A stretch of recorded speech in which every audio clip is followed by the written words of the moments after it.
بەناوی خوای گەورە سڵاوتان لەبێت بەڕێزان لە لەندەنی پایتەختی بەریتانیا سەر لە نوێ ئاشتێورانی وەزیری پێشوسان مەسئولەکانی حکوومەتی هەرێمی کوردستان و یاریدەری سەرۆکوەزیران بۆ کاروباری وزە دادگای کرا. کۆمپانیای دایناستی داوای ملیارێک و 600 میلیۆن دلار لە حکوومەتی هەرێمی کوردستان دەکات و پرۆسەی دادگایەکە ئەمڕۆژ بەڕێوەچوو و وابڕیارە لە یەک دوو ڕۆژتر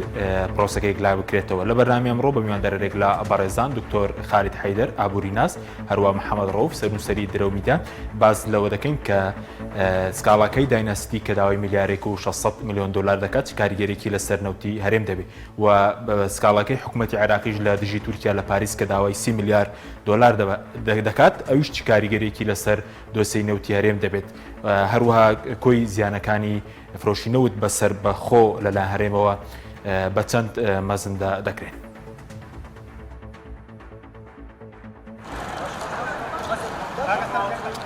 سەر لە نوێ ئاشتی هەورامی وەزیری پێشووی سامانە سروشتیەکان و یاریدەدەری سەرۆکی حکوومەت بۆ کاروباری وزە لە بەریتانیا دادگایی کرا.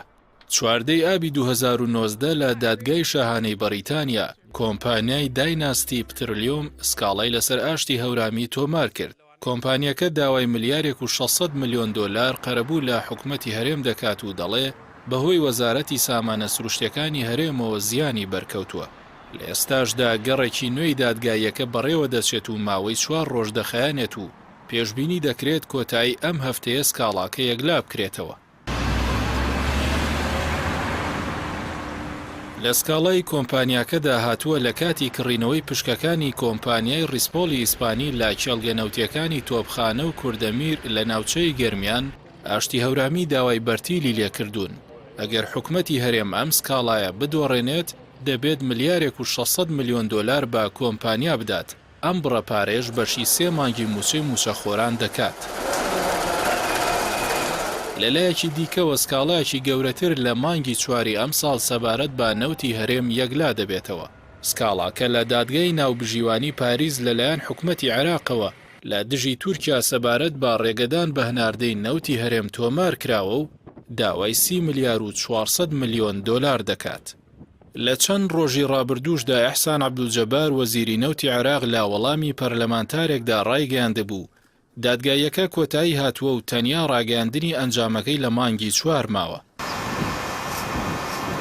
هەروەها لە دادگای فیدراڵی عێراق سکاڵایەکی دیکە دژی نەوتی هەرێمی کوردستان هەیە و تا ئێستا یەکلا نەکراوەتەوە. حکوومەتی عێراق لەو سکاڵاییدا داوای کردووە دادگا بڕیار بدات هەناردەی نەوتی هەرێم دەستوریە یاخود نا. سکاڵاکەی حکوومەتی عێراق و کۆمپانیای دایناستی دژی نەوتی هەرێم لە کاتێکدایە. پێشتریش لە 2007 کۆمپانیای داناغاز 2 میلیارد دلاری لە حکوومەتی هەرێم بردەوە. ئەمە جگەلەوەی لەسەر ئاستی ناوخۆ نەوت بووەتە نەفرەت بۆ هاوڵاتیان و بێکاری و بێموچەیی و بێخزمەتگوزاری هێناوەتە کایەوە.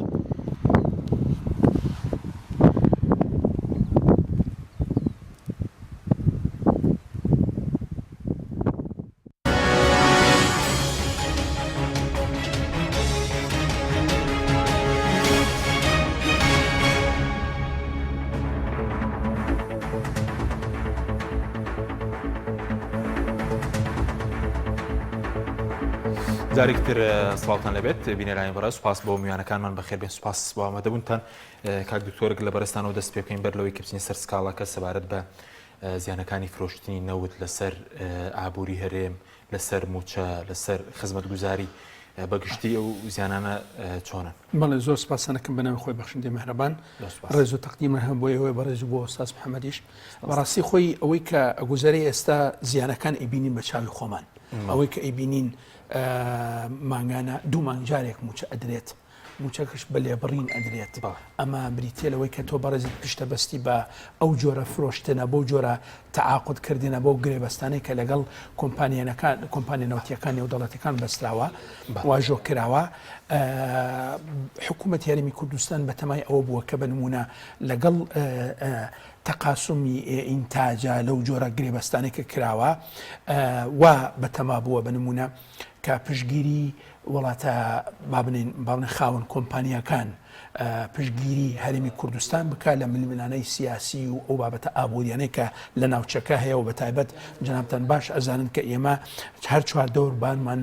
بەلاینی کەمەوە دۆستمان نین یعنی ئەگەر باسی دژمنایەتی ئەو بابەتانە نەکەین بەلایانی کەمەوە دۆستمان نین بۆیە ئەم جۆرە گرێبەستانە کە ئەنجام دراوە لەگەڵ دراوسەکانیشمان کە ئەوەنی سوودمەند دەبن لە گواستنەوەی نەوتەکە بۆ جیهان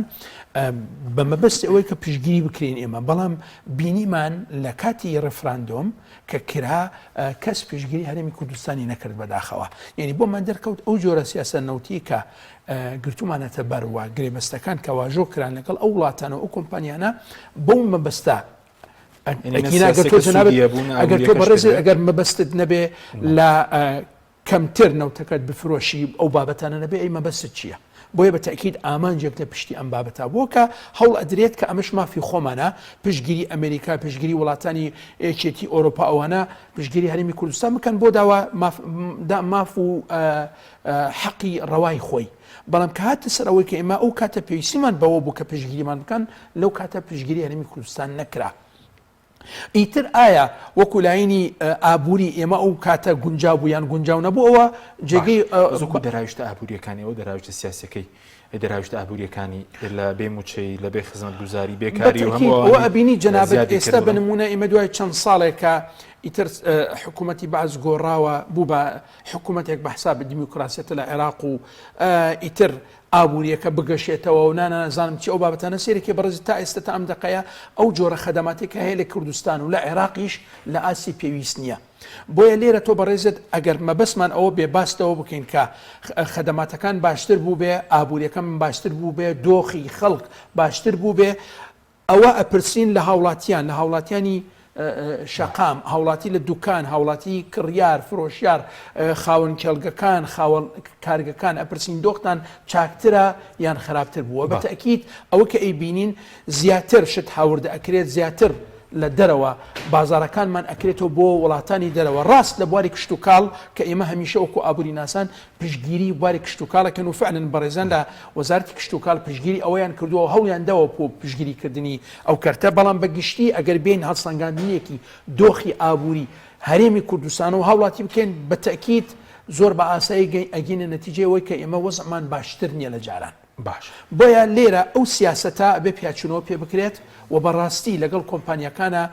لەبەر ئەوەی بینیمان فعلن وڵاتانی خاوەنی ئەو کۆمپانیە لە وڵاتانە پشتگیری هەرێمی کوردستانیان نەکرد ئەبێ بە تاکید پیاچونەوە بۆ گرێبەستانە بکرێت. سپاس محەممەد جەنابیش بەخێر بێ ئەگەر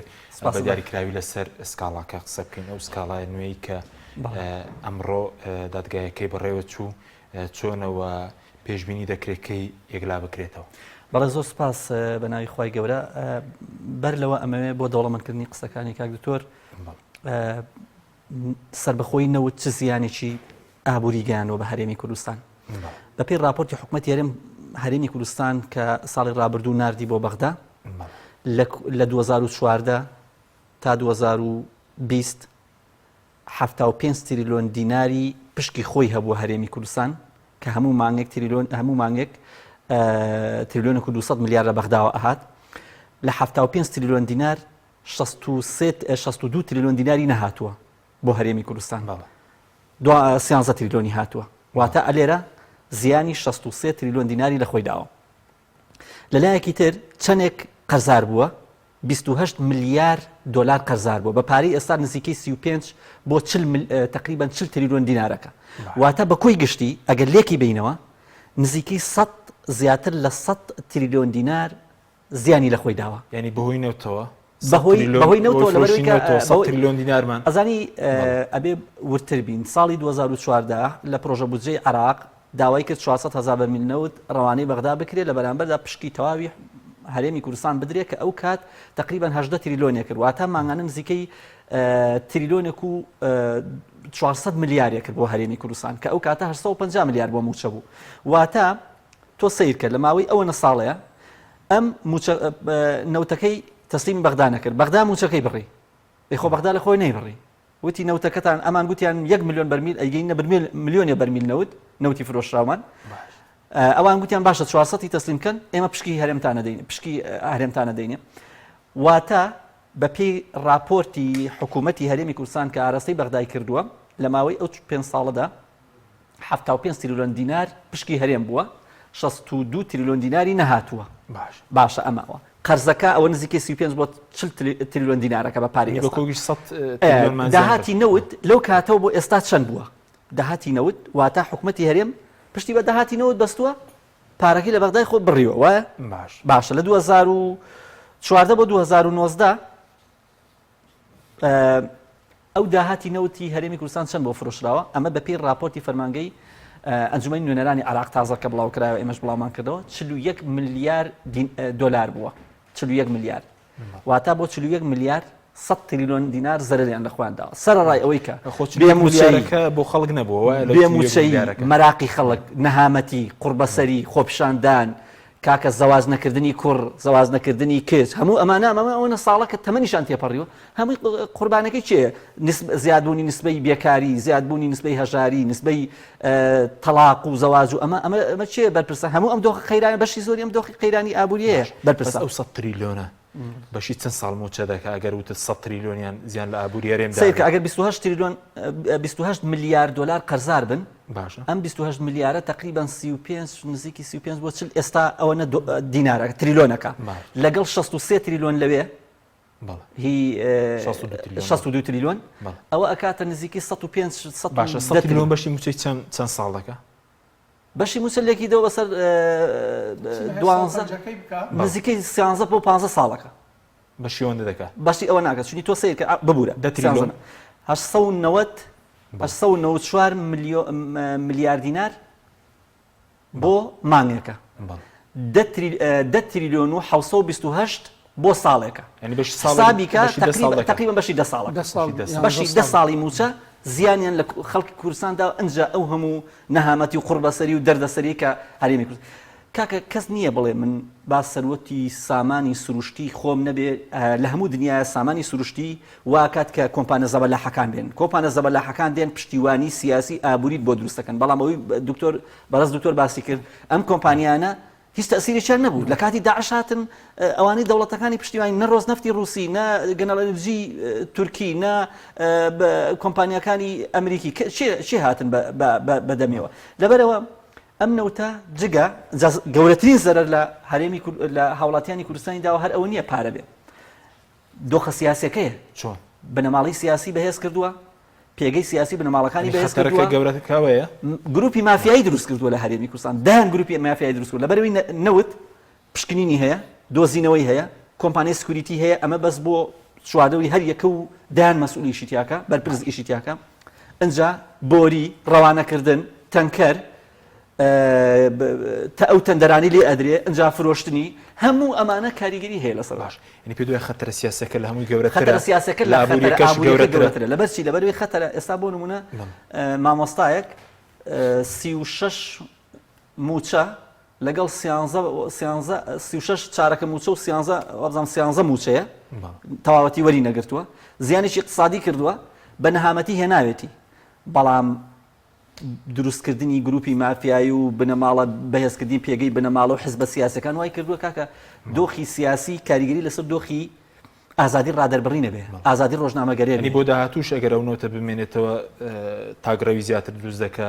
هێزی میلیشیایی زیاتر بڵێن ئەگەر مەسەلەکە پارەسادە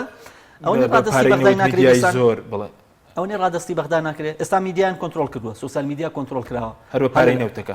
کاکە کێشەکەتە ناوە نیە حیزب ئێستا تەبیعیە بۆ نمونەیەشێتی هەیبێ پارتی هەیبێ بەڵام ئێستا کارکتەرەکانی ناو ئەم حیزبانە هەیەە بۆ ملشکاندنی ناوخۆیان بۆ ملشکاندنی بەرامبەریەک بۆ شەڕەدەنووکی بەرامبەریەک ئەنجا بۆ سوکردنی میدیا ئەنجا بۆ ئەوەی کە هەر یەکەیان ڕووی خۆیانی پێ جوانکەن پارەس بیکەن و چۆن پارەس بێکەن و دەمەچای خۆیانی پێس بێکەن بە پارەی نەوت پارەی بە پارەی ڕەشی نەوت سەوزێکی ڕەش باوە نەوت دەمەچای ڕەشی خوانی پێس بێکەنەوە بەسپی دەبێتەوە ناسپی نابێت خۆ ئەم دۆخە هەروە قبول ناکرێت ئەم دۆخە پەیوەندی تەنها بە هاوڵاتیانی کوردستان و بە پێگەی هەرێمی کوردستان و بە خەڵکی کوردستانەوە نییە ئەمە دۆخێکی سانی دەوڵەتی گرتووە دواتر لەسەر سکاڵەکە دەگەڕێم وڵات بە بچین وڵای کاک تور سەبارەت بەوەی کە هۆکاری چیکە لەگەڵ ئێمە نەوتمان فرۆشت بۆ نمونە بێکاری زیادی کرد بێ خزمەتگوزاری زیادی کرد پێشتر بەرپرسانی هەرێم ئاشتێورامی لە 2014 بە پەرلەمانی کوردستانی وتبوو لە 2016 داهاتی هەرێمی کوردستان دەکاتە 38 ملیار دلار بۆ هەرێمی کوردستان بەس ساڵی ڕابردوو بڵین لە 9 مانگە ملیارێکیان بۆ نەماوەتەوە نێو هەموو کورتێنان و جیاوازی چیە؟ ئوستاز حەکیم گیانیانی خۆی ئەگەر زۆر بە سادە بابەتەکە شی بکەینەوە نەک لە ئاستی هەرێم لە ئاستی وڵاتە گەورەکانیش یعنی ئەو وڵاتانەی کە ئەڵێم گەورە مەبەستم وەکو قەبارە ئەگەر شی بکەینەوە بینیمان بەنمونە سعودیە لە کاتی کۆڤید-19 و دابەزینی نرخینەوت تووشی کێشێکی زۆر گەورە بوو لە هەمان کات عێراقیش کە عێراق لە جەنابتان ئەزانن لە 1920 حکوومەتەوە تا ئێستا باشە ئەگەر وڵاتەکە بەو شێوە کە لە ئاستی نێودەوڵەتی تەعاملەکە لەگەڵ وڵاتانی ترە تووشی ئەو کێشە بوو بۆ لەبەر ئەوەی تەنها یاخود سەرەکی ترین سەرچاوەی داهاتەکەی بۆ حکوومەت کە کاریگەریکی زیاتری هەیە لە بازار بە بەراوردکردن بە کەرتی تایبەت سەرەکی ترین داهات نەوتە معنایەوە تۆ جەنابەت لێرە چەند خاڵێکت هەیە ئەبێتەوەی کە توشبوون بە نەهامەتی ببێ هەرێمی کوردستان عێراق وڵاتە نەوتیەکانیش لیبیا وڵاتە نەوتیەکان واتە تۆ جەنابەت ئەگەر ببووری جەنابەت حکوومەتەکەت قەبارەکەی زۆر گەورەیە فەرمانبەر ئەگەر موچە وەرنەگرێ یاخود موچەکەی لە کاتی خۆی وەرنەگرێت بڕەکەی تایبەت نەبێ گونجاو نەبێ یاخود تەواو نەبێ کەمترە چێ بۆ بازار دوکانداریش لە کەرتی تایبەت پارێکی کەمتری دەست ئەکەوێ ئەویش کەمتر ئەچێ بۆ کێڵگەکان بۆ کارگەکان شت بێنێ ئەبینی بەڕێزت هەمووی بەسراون بە یەکتریەوە واتە لێرە کێش طبعاً جگە لە هاوردەکردنەوە کارساتە بۆ هەرێمی کوردستان بۆ عێراقیش کە ئێمە سەروی 170 بۆ 75 شت هاوردەکەینە دەرەوە معنای ئەوەیە پشت بەستن بە داهاتێکی ئاسان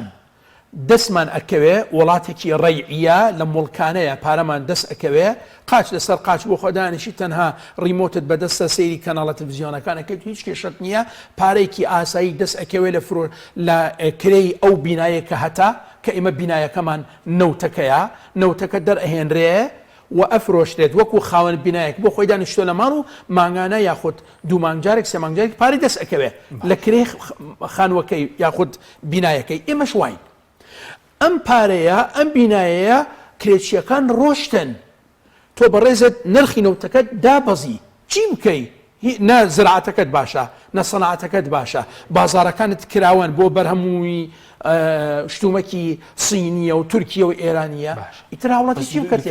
کێشەکەی گەندەڵەکەنی لە دۆسینەوەتە کە ئەوەندەی کە پێیوەست بێ بەدابەزین نرخینەوە چکە ئێستا بۆ نمونە لە عێراق دەڵێن تێچووی نەوت 11 بۆ $10 لە هەرێمی کوردستان لە 170 نەوتەکە بۆ خەرجی و بۆ قەرز و بۆ تێچوون دەڕێن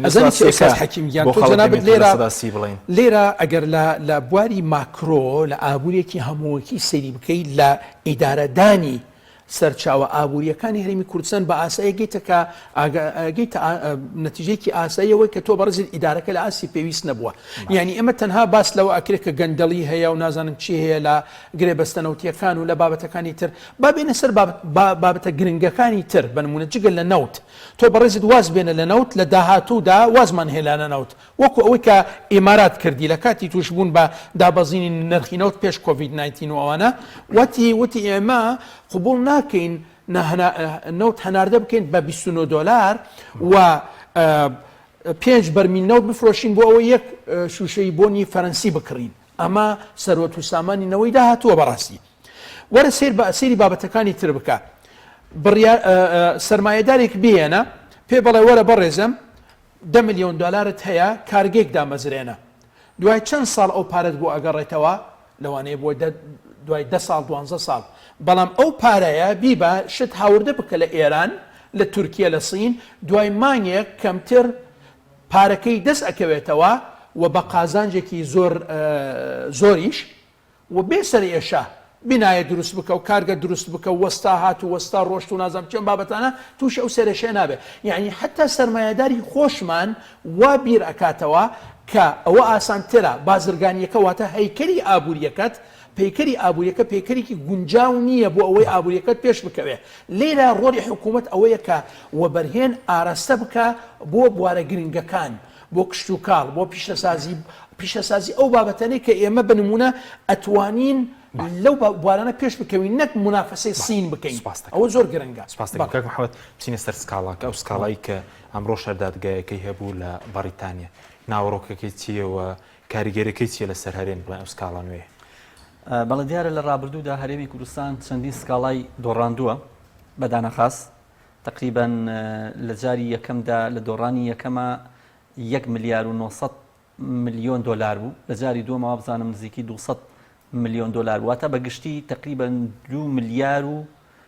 100 ملیۆن دلاری دۆڕان بەدانەغاز ئەمە پێشتر تاوان هەر کۆمپانیا هەڵەسێ لە دادگاکانی نێودەوڵەتی لە ئاشتی هەورامی لە حکوومەتی هەرێمی باتەوە و ئەو دۆڕانە ینی 2 ملیارەکە ئەوشمان نەخستە سەر قەرزەکە ئەو 2 ملیارە بەچی قەربوویان کردەوە پار لە دایانەوە ئێستاش بەزەم هەندێکی هەرەدەنەوەن بەردەوام یا ئەوەتە بە کێڵگەینەوە دی ئەو پارێش هەر هی موچەخۆرانی خەڵک بخۆ ئەو دۆڕانە چێ بە نەوت دۆڕاوە خۆ ئەوە نییە بەهۆی سیاست و بەهۆی خراپی ئیدارەدانی نەوتەوە بۆ دۆڕاوە ئێستاش سکاڵایەک هەیە لە دادگای فیدراڵی حکوومەتی عراقی لە سەردەمی حیدەر عەبادیدا سکاڵایەک لەسەرەوەی کە بەناسایی نەوتی فرۆشتنی نەوتی هەرێمی کوردستان ئەمە سکاڵایەکە ئێستا سکاڵایەکی تر هەیە لە دادگای لەندەن کە کۆمپانیایەکی ناوخۆیی هەرێمی کوردستان سکاڵاکەی لەسەر ئاشتی هەورامی تۆمار کردو ئێستا دوێنێ و ئەمڕۆ سبەی و دووسبەی دادگایەکە بەردەوامە بێ هەموو ڕۆژە 5 ساعتە دادگایەکە پێشتریش 3 مانگ پێش ئێستا دادگایەکە قۆناغی یەکەمی بڕی ئێستا لە قۆناغی دۆمایە پێدەچێت ئیتر بڕیاری کۆتایی بن لەسەر ئەوەی نەوتی هەرێمی کوردستان سەروەری هەیە یان نا ئەگەر نەوتی هەرێمی کوردستان ئەمە بسەلمێ و بدۆڕێ پێدەچێت چارەنووسی نەوتی هەرێمی کوردستان لە ئاستی نێودەوڵەتی سەروەری نەمێنێت ئیتر هیچ کۆمپانیایەکی نێودەوڵەتی نەوتی هەرێمی کوردستان نەکڕێ ئەمە سکاڵایەکی دیکە ئەم سکاڵای وتر ڕوونیەکەمەوە بەڵام سکاڵایەکی دیکە هەیە ئەوەی حکوومەتی عراقا لەسەر تورکیا لە پاریس 26 ملیار دۆلارە ئەمەش کاریگەری لەسەر فرۆشتنی نەوتی هەرێمی کوردستانە بەس ئەمەش کاریگەری ئەبێت چونی یاسین ئاقتای وەفدێکی پەرلەمانتارانی سونەتە تورکیا یاسین ئاقتای جێگیری ڕەزەب تەیب ئەردۆغان پێی وتون ئەگەر ئێوە ڕێک بکەون حکوومەتی عراقی لەو سکاڵایە بکشێتەوە ئێمە ئامادەی نەوتی هەرێمی کوردستان ڕابگرین تەبعاً نەوتی هەرێمی کوردستان کە ئێستا 400 نزیکی 35 هەزار بەرمیل لە ڕوا بە بۆری نەوتی کوردستان چێتن تورکیا لە تورکیا واچێ بۆ بەندەری جیهانی ئەمە بەڵێ مامۆستا ئەحمەدی حاجی ڕەشی ئەمە راپۆرتێکمان کرد و باسی ئەوەی کرد کە ئەمە چەند جارێک ئەمەیان باس کردووە ئەمە دادگاکە مانگی 15 نیسانی ئەم ساڵ بەڕێوەچێ ئەم دادگایش دادگایەکی مەسیریە بەڵام ئەو دادگایی کە ئێستا لە دادگاکە لە لەندەن بەڕێوە دەچێت کە ئێستا ئەمڕۆ تا سعات 5 و 6 ئێوارە تقریبا بەردەوام بوو ئەوەی کە ئێمە بە دۆداچوونمانە کرد لە لەندەنەوە ئەم دادگایەت چۆنە با بڵین کۆمپانیایەکی ناوخۆیی هەیە داینەستی پتریلۆم ساڵی 2019 پشکەکانی لە کۆمپانیای ریسپۆلی ئیسپانی کڕیوەتەوە بەشێک لە پشکەکانی لە دوو کێڵگە لە کێڵگەی بۆ ئەوی دقیق بم بۆیە لە بەردەستمایە لە کێڵگەی تۆپخانە لە ڕۆژهەڵاتی ناحەی قادرکەرم بلۆکی کەی 39 لە تۆپخانە بلۆکی کەی 44 لە کێڵگەی نەوتی غازی کوردەمیر کە دەکەوێتە خواروی ناحەی سنگاوە ئەم پشکانی لە کۆمپانیای ریسپۆلی ئیسپانی کڕیەوە بەڵام کە پشکەکانی کڕێەوە ئاشتی هەورامی ئەوان ڕازی نەبوون بەم مامەڵەیە ئەمان مامەڵەیەکی یاساییان کرد بەڵام ئەوان ڕازی نەبوون پێیان وا بوو کە پێویستە خۆیان بیکردنەوە هەستیان کرد قازانجێکی زۆری تایە بۆ خۆیان و ئەوانە ئیتر کێشەیەکی گەوریان بۆ دروستکردن بۆیە تا ئێستا ئەوان سکاڵایان تۆمار کردووە ئێستا دادگایەکە بەردەوامە ئەگەر بدۆڕێ حکوومەتی هەرێمی کوردستان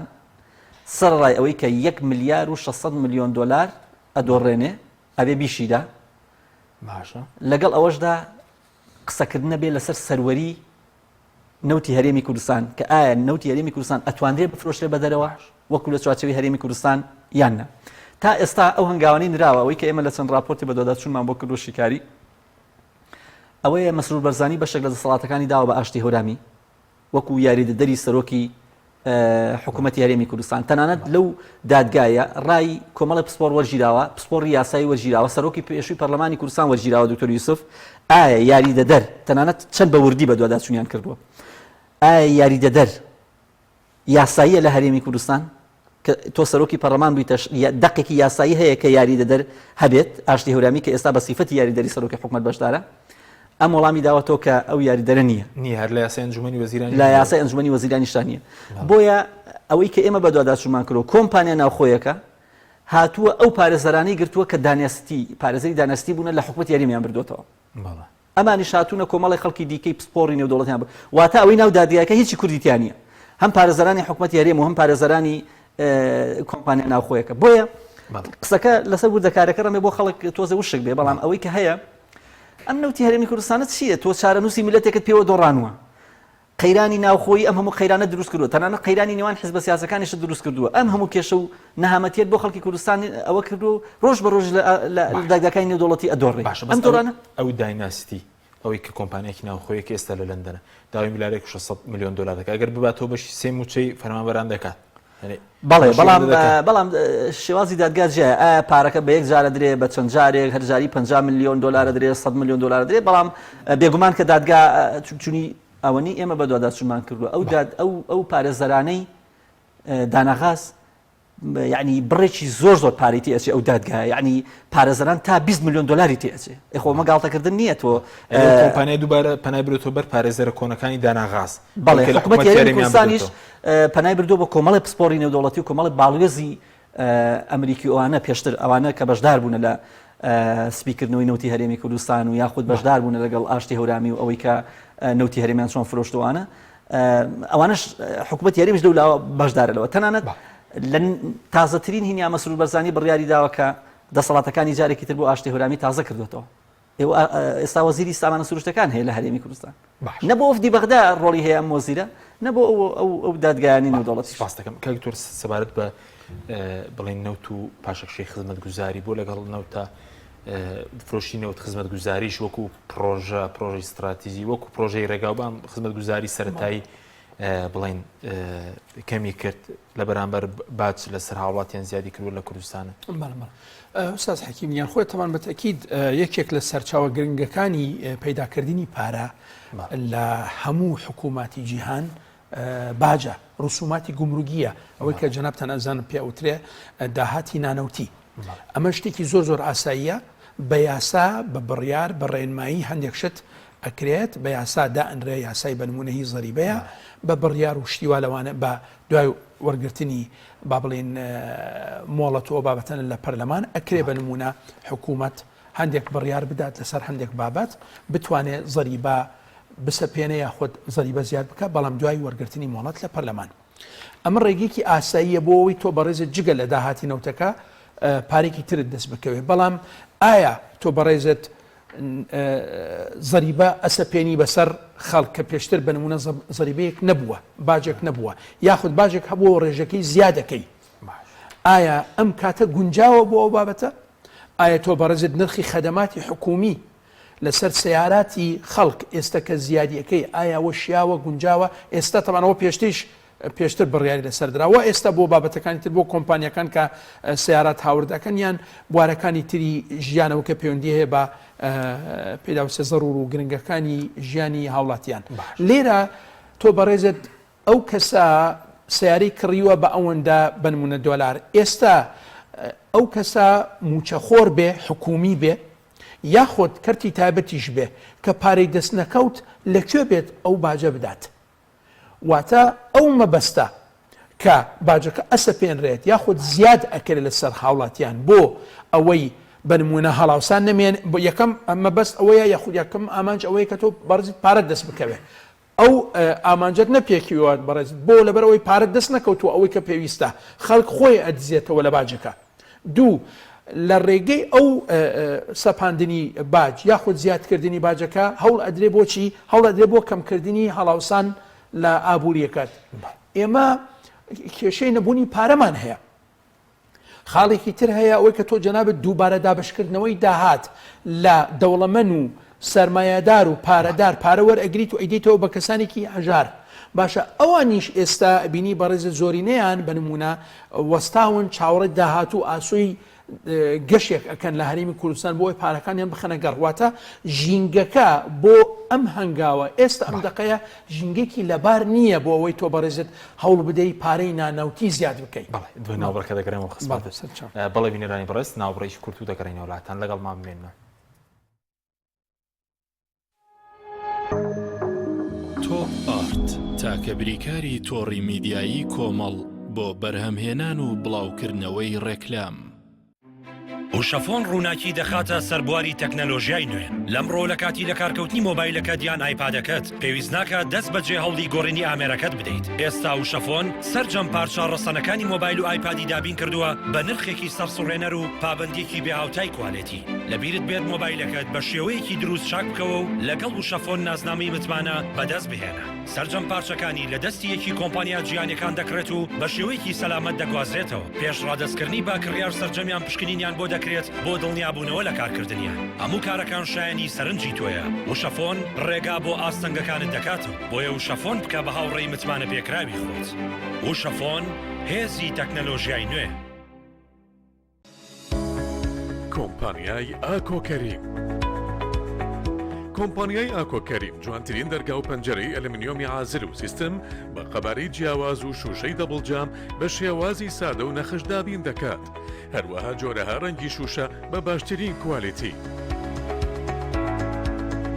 بۆ ئەوەی ماڵێکی ئارامت هەبێت و بە دوور بیت لە ژاوەژاوی دەرەوە، بۆ ئەوەی دەرگا و پەنجەرەی ماڵەکەت بۆ ماوەی دەیان ساڵ وەک خۆی بمێنێتەوە و ژەنگ و داخوران و کاڵبوونەوە ڕوونەدات، کۆمپانیای ئاکۆکەریم باشترین دەرگا و پەنجەرەتان بۆ دابین دەکات بە باشترین کوالیتی و نوێترین دیزاینی سەردەمیانە. ناونیشان هەولێر شەقامی کۆیە، کەس نەزان بەرامبەر شوقەکانی پلاس لایف خواردبانکی حەمرین. 0 411 71 0 411 71 برنجی سروشتی شیمال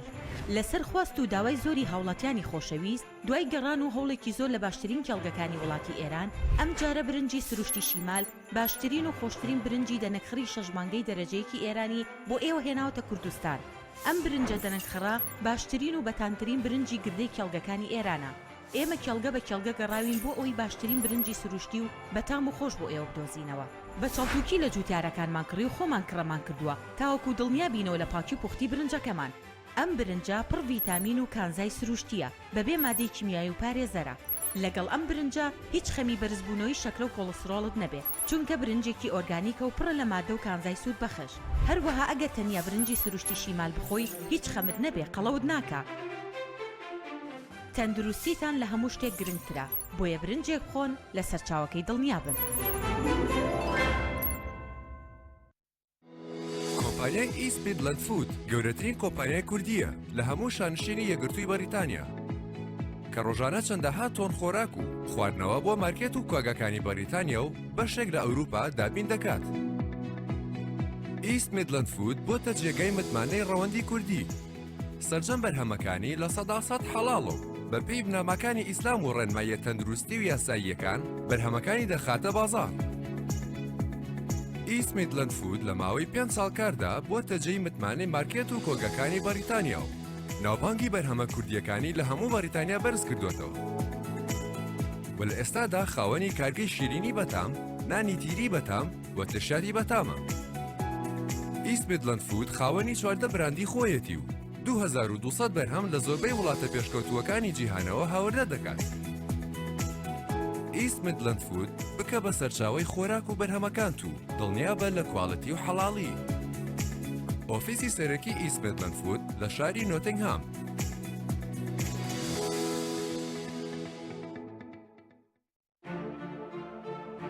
بە باشترین کواڵەتی دەستمان پێکرد و وەک هەمیشە باشترین بەرهەم پێشکەش دەکەین. کارگەی هەڵاڵە بە ئەزموونی 12 ساڵی ڕابردوو لە دروستکردنی بوتڵی غازی ماڵان کە ئێستا لە تەواوی کوردستاندا بوونی هەیە بەردەوامە لە خزمەتکردن و ئێستا هاوشێوەی کارەکەمان تەنکی غازی LPG بە هەموو قەبارەکانیەوە بە باشترین کواڵەتی و ستانداردی ئەوروپی لە ژێر چاودێری کواڵەتی کۆنترۆلی حکوومەتی هەرێم و کۆمپانیایەکی تایبەت بە چێککردنەوەی تانکەکان لە ڕووی کواڵەتی و دانانی ئەکسسواراتی ئیتاڵی بەردەوامە لە بەرهەمهێنان. ئێستا هاوڵاتیان و هاوردەکاران دەتوانن بێ دوودڵی تەنکی غازی هەڵاڵا بەکار بهێنن کە گرنتی 100% لەگەڵە بۆ ماوەی 10 ساڵ وەک هەمیشە لە هەرزانی نرخ و باشی کواڵەتیدا بێڕکابەرین. کۆمپانیای هەڵاڵا باشترین جۆر سەلامەتی هەمیشەیی.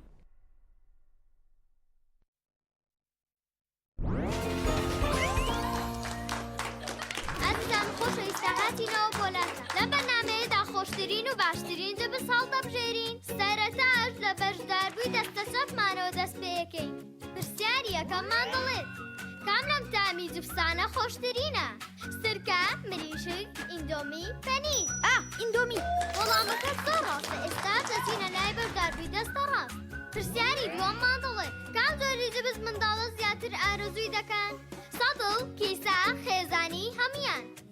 بە دنیایەوە هەمویان وەڵامەکە زۆر ڕاستە ئازیزان خۆشەویستان بەشداروەکانمان خاڵەکانیان یەکسانن کۆتا پرسیار ئاڕاستی هەردووکیان دەکەین کامیان زووتر وەڵامیاندایە دەبێتە براوی پێشبڕکێکەمان پرسیارەکەشمان دەڵێن هەموو ئەوانەی کە وتمان لە چ جبسێکدا هەیە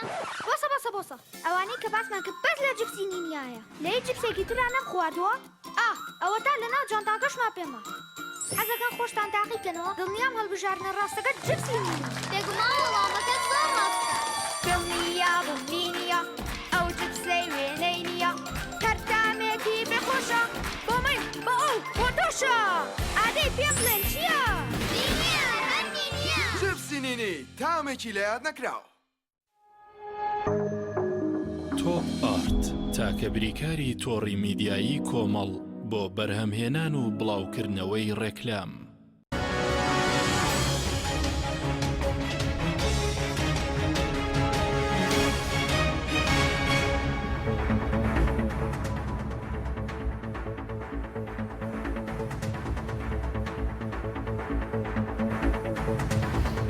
جارێکتر سڵاوتان لەبێت بینێرانی پرس کاک زۆر پەرمۆلای بەڕێز سەبار بۆی کە سەرڕای ئەو بڵین دۆخی کە بەهۆی نەوتۆ لە کوردستان دروست بووە بۆچی چەنگاوێکی عاملی نییە بۆ ڕاستکردنەوەی پرۆسەکە ئێمە دەبینین سندوقی داهاتە نەوتۆغازیەکان لە کارنامەی کابینی نوێم هاتووە دەبێت دروست بکرێت لە پەرلەمان لە 2015 یاسای بۆ بڵین دەرچووە تاکو ئێستا بڵین دروست نەکراوە هەروە بە پیاسی نەوتۆغاز دەبێت ئێمە 4 کۆمپانیامان دروست کرد کۆمپانیای حکومی بۆ ئیدارەدانی مەلەفینەوە ئەوانە شەر دروست نەکراوە ئەخر ئوستاز حەکیم گیان تۆ جنابەت ئەو سندوقە یاخود ئەو یاسایە پەیوەندیە بە بوارێک ئەبێ ئەو بوارە سوودی هەبێ بۆ وڵاتەکەت کە بوارەکە وەکو ئوستاز محەممەدیش فەرمووی کاوش بڵاو کراوەتەوە لە راپۆرتەکان کە ئەو بوارە زیانت پێگەێنێ ئیتر یاسای چی یاخۆ شتێک تەطبیق بکەی بەڕێزە یاخود سندوقەکە پارە ئەگەر پارەت نەبوو بیخێتەنەو سندوقەکە چی بکەین بەڕاستی ئەوە خەتەرێکی زۆر گەورەیە بگەڕێمە بۆ ئەو خاڵە سەرەکیەکەی کە لە خزمەتی جەنابتان ڕوونم کردەوە تایبەت بە باج یعنی ئێمە بینیمان لە عێراق کە باجیان سەپاند بەسەر کۆمپانیەکانی پەیوەندیکردن یاخود ئەوەی گەاندنەکە ڕێک ڕاستەوخۆ هاتن چیان کرد ئەو زەری بە ڕاستەوخۆ مباشرە گوازرایەوە بۆ کوێ بۆ سەر هاوڵاتی بۆ سەرشانی ئێمە یعنی لە بری ئەوەی کارتەکە کە ئەمان کڕی بە نمونە بە 5,000 دینار بوو بە 6,000 دینار مانەی ئەوەیە ئەو کۆمپانیایی یەک فلس پارەی نەدا ڕێک بوو بەچی بۆ گواستنەوەی پێوتری قورسایی باجەکە ئەب ڤەریبیەکە لە خاون کۆمپانیا بۆ سەرشانی هاوڵاتی معنی ئەوەی لێرە تۆ بەرزت حکوومەت پارەی دەستکەوت ئۆکەی پارەی دەستکەوێ بەڵام کێ پارە و باجەکەی ئادات هاوڵاتی ئەی دیسان بگەڕێنەوە بۆ هاوڵاتی لە عێراق و لە کوردستانیش ئایا لەو ئاستا ئەو امکانیت و توانە هەیە کە فعلن وابێ کە باس لەوە ئەکرێ وردە خەریکە هەژاری لە عێراق نزیکە بێتەوە لە 150 خەڵک 50 دانیشتوان ئەمە کارەساتە بەڕاستی لای خۆمان بەداخەوە ڕێژەکەش ئەوەی زیادی کردووە بابەتێکی تر ئەوەیە کە ئەو باجانێک کە ئەسەپێنرێ بەسەر کۆمپانیا نەوتیەکان ئەوە بەڕاستی ئەوە شتێکی زۆر باشە لەبەرەوە ئەو کۆمپانیا نەوتیانە ئەوانە بەڕاستی خاوەن پارەن سەرمایەدارن ئەوان باز لە حکوومەت وەرەگرن بەڵێ ئەوان باز لە حکوومەت ئیتر حکوومەت لێرە باشیان لێ بسەنێ بەڕاستی ئەوە شتێکی هەنگاوێکی زۆر گرنگە کە ئەینە حکوومەت لە بواری چاکسازی چاکسازیەکە تەنها گرێ بەستە نەوتیەکان نییە تاستا بازەکە باز و 122 تەنا کۆمپانیای و خۆی بڵین بە یاسای و ڕاوشکار و سکوریتیە تا کوێستە باجەکەیان نەداوە لە هەرێم جگە لە کۆمپانیا بڵین نێودوڵەتەکان ئەمە هەمووی داهاتی نانەوتیە کە تۆ بەڕێزت سەرچاوەکانت زۆر بوون جۆرا و جۆر بوون تووشی کێشەی کۆڤید-19 و فرۆشتن و نەفرۆشتنی نەوت نابی بۆ لەبەرەوەی کە من ئاڵم کۆڤید-19 مەبەستمەوەیە کە کاریگەری هەیە لەسەر فرۆشتنی نەوتەکە کە فعلن وابوو و دیسان ئەگەڕێن بۆ بووی کە ئابوووریەکەمان پشتە بەستێ بە فرۆشتنی نەوت بەڵام ئەگەر قەبارەی حکوومەتەکەت بچووک بوو موچەخۆرانمان کەم بوون کە کەرتی تایبەتەکەمان گەورەتر و فراوانتر بوو ئەوان ئەوان کاریگەریانە بێ لەسەر بازارەکە بۆیە چاکسازیەکە تەنها لە نەوتەکە نییە چاکسازی ئەبێ لە پەیکەری ئابووری بکرێ بۆ ئەوی بتوانانی لە داهاتووی زۆر نزیکدا واز بێنی لە فرۆشتنی نەوت ئیتر گرێبەست هەیە نییە پارە حکوومەتی بەغا پارت بۆ ئەنێرێ نانێری تۆ بەڕست پشتەبەستی بە ئابوووریەکەی خۆت پشتەبەستی بە توانە و ئیمکانیەتی خۆت باس دەکەم کاک محەممەد سەبارەت بە بڵین چاکسازی لەم کابینەیە کە پێشتری دیعادەکەی چەکسازێک لە بواری نەوتەکە کرا خۆی سەرۆکی حکوومەتیش تقریبان ساڵێک و 6 مانگ بەوە کارت وەزیری سامانە سروشتیەکان بخۆشی هیچی کرد بە وەزیر تازەکەش هیچی کراوە ویستم ڕەبتە بکەمەوە بە قسەکانی کاک دکتۆرە 30,099 کۆمپانیا لە هەرێمی کوردستان هەیە بە پێی ئامارەکان 26,777 ناوخۆییە باشە 3,322 بیانیە باش 1,423 لە بیانەکان تورکیە 361 ئێرانیە ئیماراتی 185 بریتانی 147 ئەمریکی 140 تۆ سەیری ئەم هەموو کۆمپانیانە 30,099 بەس باز لەمانە بسەنە مەیە باز لە حەلاق و لە فەلافل دروستکەر و لە ئەمانە بسەنە بزانە پارەکە لێرەیە طبعا باجەکە لەسەر خەڵکە هەژارەکەیە موچەکە نادا هەر لەسەر خەڵکە هەژارەکەیە تۆ وەرە باز دەمانە بسەنەیتر بزانە ئەو کاتە داهاتەکە چەندێک زیادە بێت 30,000 کۆمپانیا هەیە 3,322 کۆمپانیای بیانیە باش جا لەبەرەوە چاکسازیکردن و ئەوەکردن لە مەسەلەی نێوتەوە داهاتەکەشی چی لێ دێ ئەزانی هەموو پەیوەندی بە ئیرادەی حکوومەتی هەرێمی کوردستانەوە هەیە بۆ چاکسازی ئێستا وەکو چۆنا ئێمە 10 ساڵە هاوارەکەین گەندەڵی هەیە گەندەڵی ئەوان گەندەڵی هەیە یعنی هیچ مەسەلەکە ناگۆڕێ گەندەڵی چۆیە گەندەڵی وەرە لەسەر سەرۆ بیکە وەرە لە باناو بڵێم لە مەسرور بەرزانی و نێچیروان بەرزانی لەم لاهور تاڵەبانی و پاوڵ تاڵەبانی ئەمانە بەرپرسن بەرپرسی هەرە یەکەمین لە کوردستان هێز لای ئەوان نییە دەسەڵات لای ئەوان نییە ناتوانن چاکسازی بکەن ئەگەر بیانەوەی ئیرادەیان هەبێ یعنی ئێستا پاوڵ تاڵەبانی و لاهور تاڵەبانی هێز بنێرن بۆ باشماخ ئایا ناتوان ڕێگری بکەن دەسەڵاتی ئەویان نییە مەسرور بەرزانی دەسەڵاتی ئەوەی نییە لە برایم خەلیل و لە سحێلا و لە حاجی ئۆمەران ڕێگری بکە ناتوانێت چاکسازی ناتوانێت باز لەو کۆمپانیانە بسەنێ باشە ئەگەرڵی لە منتیقی سلێمانی ناتوانێت لە هەولێر و دۆک بازی کۆمپانیاکان بسەنێ ناتوانێت چاکسازی بکە ناتوانێت چوار بەرپرس بداتە دادگا ئێستا دادگایەکەی دادگای قورەت و حاکمێکی لێیە هەموو ڕۆژێت چوار بەرپرسە داتە دادگا دەستگیریانەکە لە ماوەی ئەم دووسێ هەفتەیە دەیان بەرپرسی ئەمنی باڵای داوەتە دادگا و دەستگیری کردو بەڵێ گەنجێک دادوەرە لەوێ بەقەت هەموو دادگاکانی هەرێمی کوردستان خەڵکی داوەتە دادگا هەر ئەمڕۆ فەرمانی دەستگیرکردنی بۆ بەڕێوەبەری گومرگی هەموو هەرێمی کوردستان دەرکردووە فەرمانی دەستگیرکردنی بۆ بەڕێوەبەری دەواازەی پەروەستخان دەرکرد و کردی سزنەوە بەڕێوەبەری گومرگی هەموو گەرمیان دەرکرد و خستێ سزنەوە ئێستا فەرمانی دەستگیرکردنی بۆ وتەبێژی ئەمڕۆ دەری کردووە بۆ وتەبێژی دەواازەی پەروەستخان و بۆ بەڕێوەبەری گومرگی هەرێمی کوردستان بەڕێوەبەری گشتی گومرگ چوار دادگای ئەوە هەبێت کاکە خۆ حکومەتی چاکسازی نەکاوانە توانن ئەم هەموو گەندەڵیا کرێت خۆ من مەبەستمەوە نیە ئەمانە گەندەڵیان کرد بەس گرنگ ئەوەیە لەسەر پرسی بۆ بانکردن بۆ بانگێشتکردن بۆ شایدیدان دەستگیریان زۆر کەمەوە سەبارەت بە پرسی نەوتەکە داهاتەکەی چی لێ دێ باشە داهاتی نەوتی هەرێمی کوردستان داهاتی نەوتی هەرێمی کوردستان جگە لە خۆمان ڕقەمەکانی خۆیان ئەوە ڕقەمی دیلۆیتە من هیچی تر ناڵێم ینی ڕقەمی ئەمە ڕقەمانەیە کە دیلۆیت حکومەتی هەرێمی کوردستان بڵاوەکاتەوە باشە نەوتی هەرێمی کوردستان سەرڕای ئەو زیانەی کە باسمان کرد 40 تریلیۆنی قەرز 28 میلیارد دۆلارەکە لەو لاوە 62 تریلیۆنی دیکەی کە لە بەغدا لە کیس خۆیان داوە ئەمە نزیکی 100 زیاتر لە داها زیانی کردووە ئەوەی دیکەەوە نەوتە کاکە ئاخر ماقوڵ نییە تۆ نەوت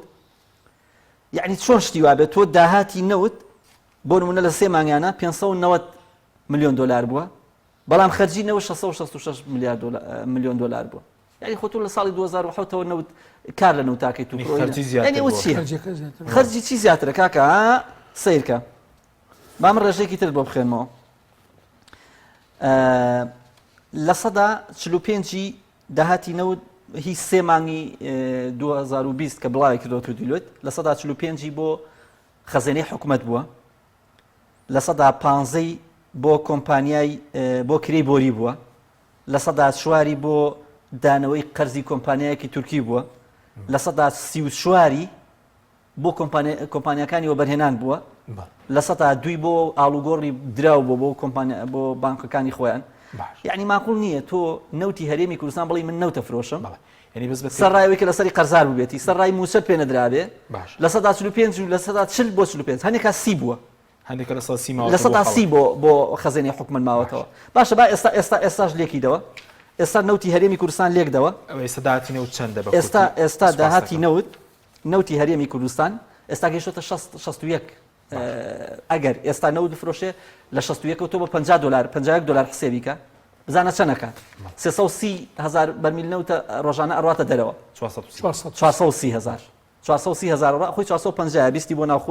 ناخۆکەشت بۆ فرۆشتن بەس ناوخۆی کە خۆ نەوتی سپیدا بەش ناکەم بەسەر هاوڵات کاکە سیر زەرێکی تری ئەم لە ساڵی 2014ەوە نەوت دابەش نەکراوە بۆ هاوڵاتیان ئێخۆ پێشتر دابەش نەکرا ئەوی لە عێراق قەودێک کەمێک دابەش دەکرێت بەڵێ ئاخرنا نەوتی لە کۆی گشتەکەیە مانگانە ساڵانە پێشتر 2 بەرمیل دابەشەکرا ئەم ساڵ چێ نەوتی دیوە دابەش کرێ باشە 430,000 بەرمیلی ڕۆژانە باش بە 50 لێکیدەوە $50 کە ئێستا نەوت بە 61 6 بۆ $9 کەمترە فرۆشرێ باش 645 ملیۆن دۆلارەکە 935 ملیار دینارەکە مانگی کاکە لە 150 لێلادا و لە 150 بۆ خۆت بێڵەوە 420 ملیار دیناری ئەتوانی بۆ خۆت ئەوە بکات بەس نزیکەی داهاتی نەوت ئەم مانگە 420 ملیار دینارەکە داهاتی ناوخۆ بەرز بۆتەوە بۆ 350 ملیار دینار ئەبەس ئەمانەڵەن 320 ملیارمان داهاتی ناوخۆی لەبەر چی لەبەر بەغدا بۆی کە بەغدا داوایەکە ئەوەی کە بۆیان کەشف نەبێ موچەکە زۆر زیاترە بە کورتی بێسپاس لە 121 زیاترە ئێستا ئەما کۆی گشتی لێکیدەوە تقریبا 790 ملیار دینارەکە بۆ بە لە 121 برینەکەەوە 730 ملیارەکە بەڵام من پێم وایە نیەتیان هەیە 25 مانگ موچە تەوزیعکەن لە 21 پێچە بیگەینە 25 تاسی لێبڕینەکە چونی ئەمە پێیان وایان داهاتە 6 بۆ 80 ملیاری بۆ خەرجی بۆ بەرهێنان و ئەوەیە سپاس دەکەم کاوی تۆر 2 دقەش بۆ بەڕێز سەبارەت بەوەی کە ئێمە لە وڵاتێکی نێوت و غازیدان بەڵام ئێستا کارە باشێن هەر گران کردووە لە 120 کرێی مۆلیدەیە دە بۆ بڵین 11,000 بۆ هەر ئەمپێرێک جگە لەو غازی ماڵیان هەر لەمە بڵین گران کرد هەنی لە وڵاتێکی نێوت و غازی نەوتی سپینیە دەبێت خەڵک بەم شێوە بێت ئەکرێت تۆ بەڕێزت وەکوتم ڕوسوم و بەرهەمە حکومیەکان زیاد بکرێت نرخەکانیان ئەکرێ بەڵام لە ژینگەیەکی گونجاو لە ژینگەیەکی شیاو یعنی کاتێک کە تۆ بەڕێزت نرخی ئاو کەهرەبا و زەریبا و بەرهەمە نەوتیەکان شتەکان زیادەکەی کاتێک کە خەڵکەکە لە خۆشگوزەرانی بێ یعنی وەکو پێش 2014 خەڵک چۆن ئەژیا بنمونە لەو کاتە ئەگونجا باسی ئەومان ئەم بابەتانەمان بکردایە بەس ئێستا تۆ بەڕێزت موچەکە 2 مانگ جارێکە یعنی با لەسەر ئەو خاڵەشە قسێک بکەم بۆ لە خزمەتی جەنابتان بۆ بەڕێستان ئێستا ئێمە 2 مانگ جارێک تقریبا موچە وەرئەگرین واتە 150 ئەگەر پارەکەش لێ دەربکێ 120 کە ئەو لێبڕینە ئەبێتە 179 لە 100 دۆلاریش ڕێژەیە تۆ جەنابەت ئوستاز واز بێنە لە ئەوە ئەو هەفتانەوەی دابشی بکە لەسەر 2 مانگ ئەبێتە چەند ئەبێتە 39.5 یعنی تۆ بەڕێزت مانگانە 39.5 لە موچەکەت وەرەگری ئایا ئینشاءالله وا ئەبێ ئایا حکوومەت ئەتوانێ 30 ڕۆژ جارێک موچە بدات نەک 39 حکوومەت وا باس لەوە ئەکە کە ڕێژەیەک ببڕێ و بەشە زۆرەکە بدات ئایا ئەتوانێت ئەوە پرسیارە جگە لەوەی کە جەنابتان فەرمووتان نرخی دینار بەرامبەر بە دۆلاری ئەمریکی کە دابەزێنراوە ئەوەش جارێکی تر بووەتە قورسی باری سەرشانی هاوڵاتیە سپاس دەکەم سپاس بۆ هەردوولاتان سپاسی ئامادەبوونتان دەکەم سپاس بۆ بینەرانی بەڕێز سپاس بۆ هاوکارانم تا بەرنامێکی دیکە خواتان لەگەڵ